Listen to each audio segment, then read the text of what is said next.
The length of a rectangle is 3 meters less than twice its width. A little geometry and algebra here.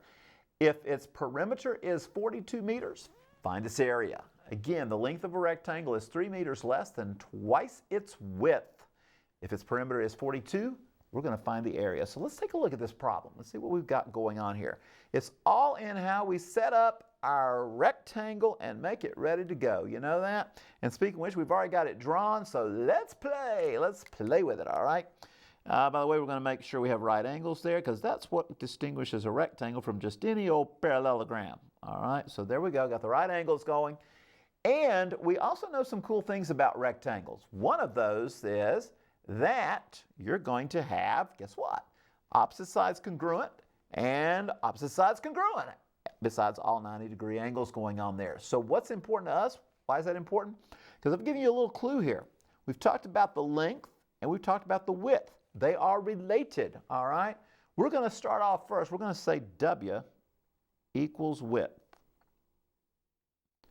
And we're going to come up with some sort of an expression based on that W for the length, all right? So let's go ahead and put our W's right there, all right? Put it right there. Remember, both of those are the same length. In this case, they're both the same width, all right? And going to the top here, how about it? It says 3 meters less than. When we say less, we think subtraction. When we say less than, we also think subtraction. The question is, how do we work that? What we do when we say less than, that means twice its width is going to be at the front, and we're going to make this go as 2W, and less than, we're going to put the minus 3 on the end, all right? So it's not 3 minus 2W out there. Some of you may already be working on that, because if you do that, we're going to have a negative value, all right? We can't have negative lengths, all right? So let's be careful on that, all right? Everybody with me on that. So what we've got going here is 2W minus 3. Oh, why not? Let's put it down here at the bottom. There's 2W minus 3. Why did I put them all 4 places? Because it's all about the perimeter. Sometimes my students forget, oh, there's 4 sides to a rectangle. If you got a drawing there, it makes it easier to remember. It does make it easier to remember. So what we're going to do, we're going to add all these together. So here we go. W plus 2W minus 3. Make that W all look alike, sort of. And then let's see, we've got plus another W plus another 2W minus 3. And that all adds up to give us that great number of 42. So there's our perimeter. All these are in meters, by the way, all right? They're all about the meters. So let's see where we're going to take this thing. Well, first of all, I got a lot of like terms to work together here. So let's do that. That looks like 6W and minus 6. Now you say, Ernie, where'd you get all those W's? Well, there they are. 1 and 2, that's 3. 1 more and 2 more, that makes 6. There we are. And I've got a minus 3 and a minus 3 to put together. Well, that gives us minus 6, and now we're at 42. We are set up and ready to solve. We're going to figure out what W is, and then you know what? If we come back and say 2W minus 3, that's going to be the length. And then we can find, the area. This has got a lot of stuff going on here, right? We're looking for the area in the end, folks. So even once we find W and L, or W and length here, width and length, we've still got a little bit to do. All right, so let's work to get this thing done. Let's add 6 to both sides.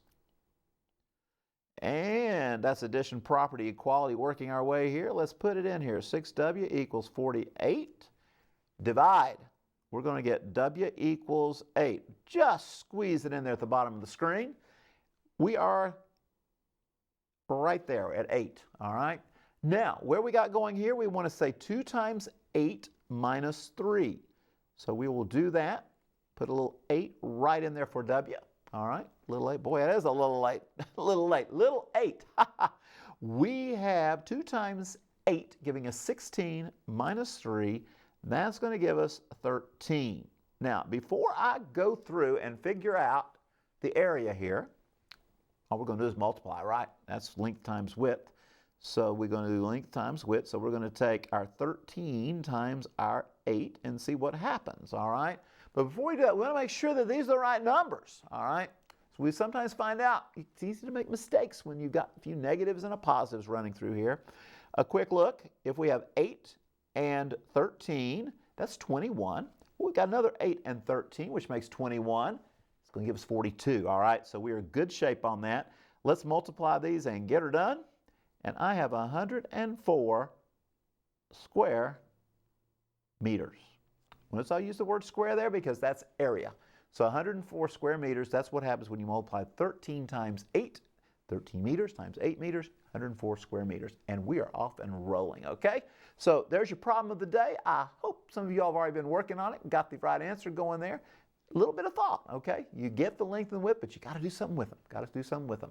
For more math help, visit TNLearn.org.